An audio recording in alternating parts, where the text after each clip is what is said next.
Kimetsu no Yaiba is currently one of the most popular anime at the moment, with a complex character system and fierce battles.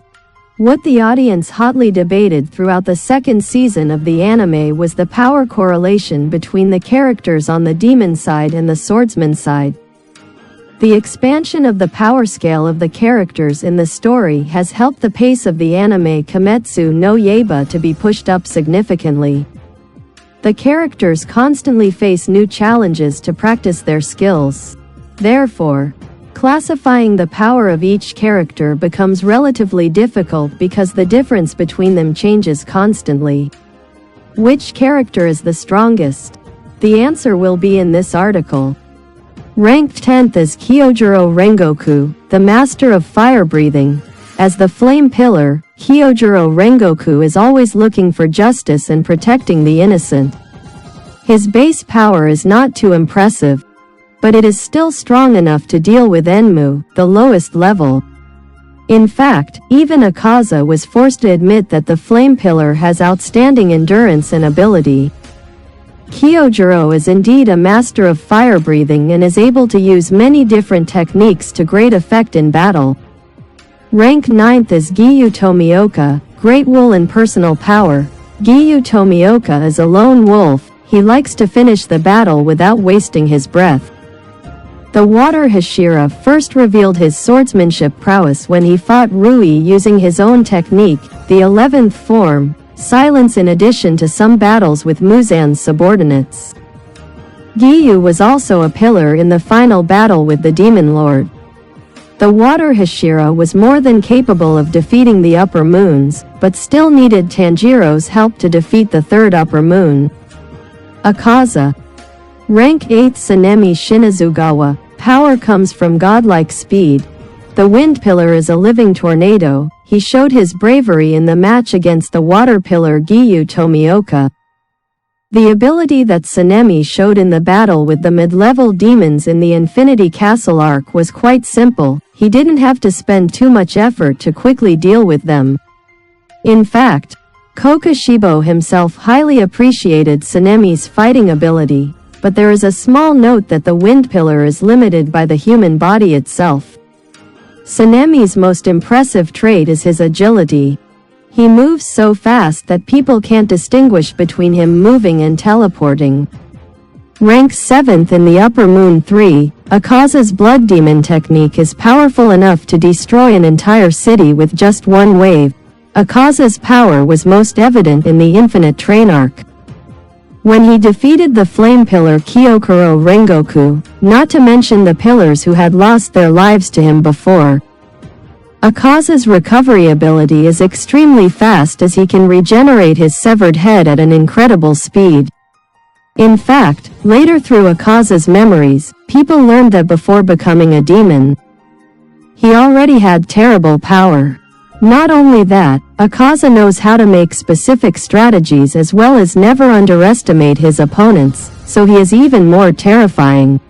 Rank 6th Doma, near perfect technique. Doma is one rank above Akaza, but his power is far superior to the Upper Moon 3. He defeated both Kanae Kocho and Shinobu Kocho, two generations of the Demon Slayer core. Blood Demon art is the source of Doma's power. Frost Mist. Lotus Bodhisattva is a technique used by Doma to create a giant statue with terrifying fighting power.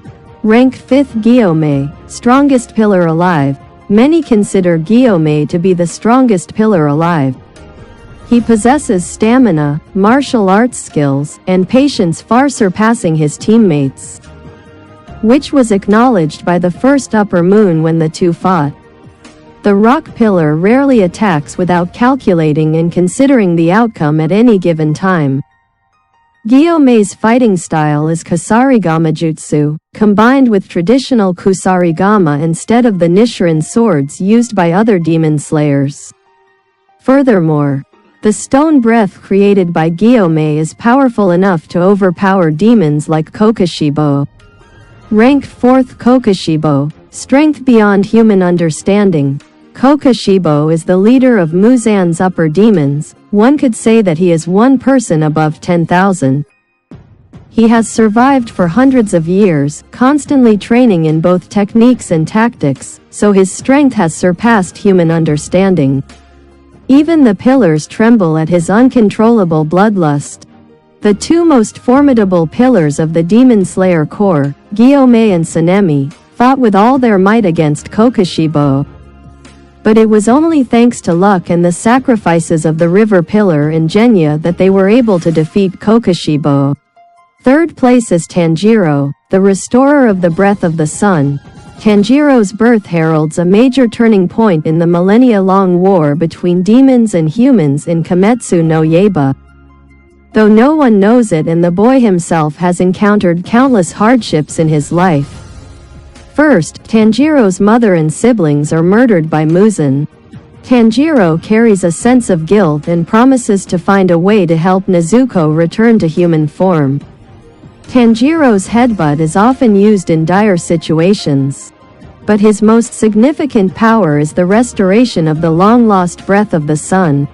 Ranked second, Yoriichi Sugikuni, the legendary swordsman that Muzan fears. Yoriichi Sugikuni is worthy of being called the legendary swordsman.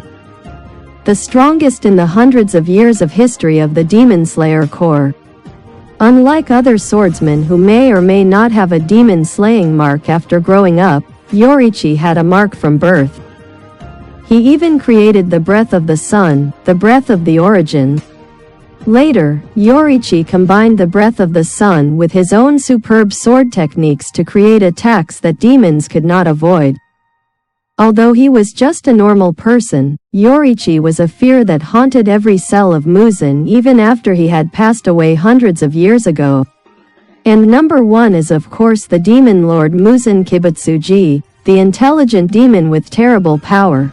Although Yoriichi is very strong, he is still a human and must also go through birth, aging, sickness, death. Therefore, Yoriichi cannot compete with Muzan, an immortal who lives for thousands of years. Muzan has mastered a series of different skills and techniques, enough to deal with and defeat each pillar. If that is not enough, Muzan can also control and manipulate subordinate demons precisely at the molecular level.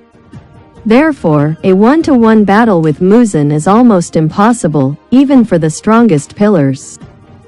Above are our personal assessments, and what do you think about this ranking? Please leave your comments below the video. And don't forget to subscribe to the channel to follow the next interesting stories.